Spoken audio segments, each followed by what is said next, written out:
And just when you think nothing else could get worse, the Destiny 2 servers crash after we finally get our long-awaited patch. So, if you're out of context for this video, I'm just going to go over it very roughly, and I'm also going to go over where I think all these issues started, because I have a pretty strong indication as to where it is. So just to fill you in on what has been happening this week, basically Bungie released a patch on the Wednesday, and when they released it, it caused a bit of mayhem. So it basically removed some triumphs from players, and unlocks and things like that, including patterns and exotics, I think, as well. And the reason this happened is exactly as they say, they reran an old state migration process used for the Beyond Light release, so rather than doing the Witch Queen one, they used the Beyond Light one, which just completely used old data and messed up a lot of things. The result of that is they had to take the servers down for around 20 hours, and this was quite funny to watch from the sidelines. I wasn't playing Destiny that day, but they also had to roll back some characters as well if they had been playing from when the patch came out all the way up until they took the servers down. And as they say, it's literally 3 hours in between, so the reality of it is it's not that bad.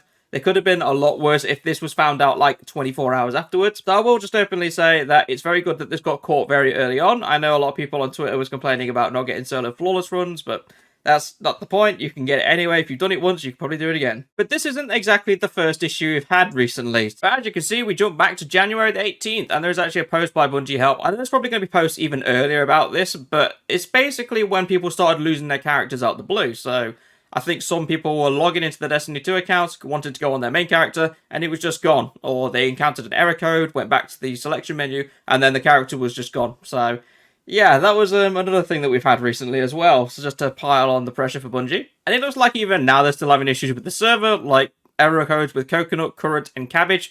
Don't know what they are, feel free to Google them, I'm not going to do it in this video. But let's talk about where it actually started, or where I thought it started anyway. So going all the way back to October 21st, Bungie made a tweet where they were talking about the tower performance, and they were reducing the player cap to 16. And the reason they did this is because whenever you actually went down into the tower when we had the 20 player cap towers, you'd basically join into the tower and try to open up your inventory, and you'd be sat there for a good 15-20 seconds waiting for it to load. But rather than try and find out what the problem was or try to fix it, Bungie kind of just swept it under the rug and just reduced the player cap instead, which, yeah, it's kind of like a short-term fix, but it's really not fixing the actual problem of it. And this is where I think everything starts to go downhill, because since then, there hasn't really been major fixes, we'll call them. More or less every single time that we've had a problem come along, Bungie's just deterred it somehow.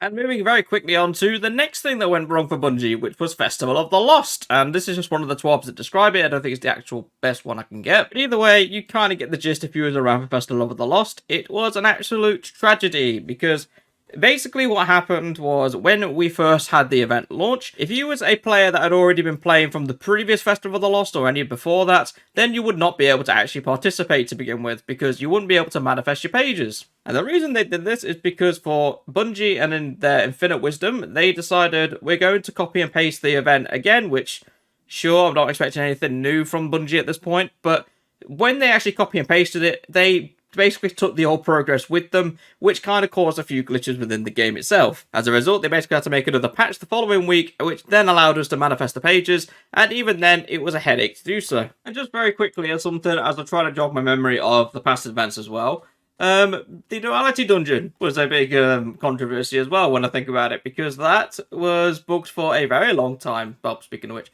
don't do this. Basically, when this dropped, yeah, It didn't do well, though. It was riddled with bugs, and a lot of people got quite upset by that. Yeah, gonna be honest, I think, like, between those two events, like, all the way through the Dawning and when Season of Seraph first came out, there hasn't really been anything, like, completely game-breaking that would actually be kind of concerning to see. Like, there's been the minor thing here and there. I can't exactly just say things like the Centipede error codes, because that's been going on for the best part of a year now, I think literally since Witch Queen came out, so that's probably never going to go away. That's just always going to be something Bungie's going to have to fight with. To be completely honest, I'm somewhat concerned about Bungie at the minute, because if things like these are becoming the norm, then I can only imagine that Lightfall might have a really buggy launch, and I don't want that to happen. But then on the flip side, I'm also thinking that most of the issues that we're encountering this season is because of Bungie adding in way too much and not fixing what they actually have. And what I mean by that is, how many things have they trialed out from Season of the Haunted onwards?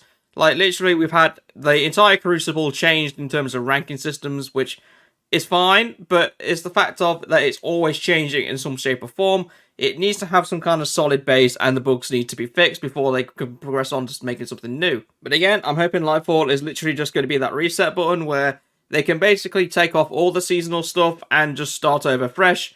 The bugs will disappear, we'll get the 20-player tower cap back, hopefully, and Lightfall will just run smooth, at least for the first season. If they can get past the first season, then they've got building blocks, and they shouldn't be able to mess it up from there. But that's pretty much it for this video, just something short and sweet. I just wanted to talk about how Destiny 2 seems to be going really, really bad lately, and I think everybody's noticed, if I'm being honest. So, here's to the next crazy game-breaking thing. Hopefully it won't be Telesto, but you never know. Thank you very much for watching, and I shall see you all in the next one.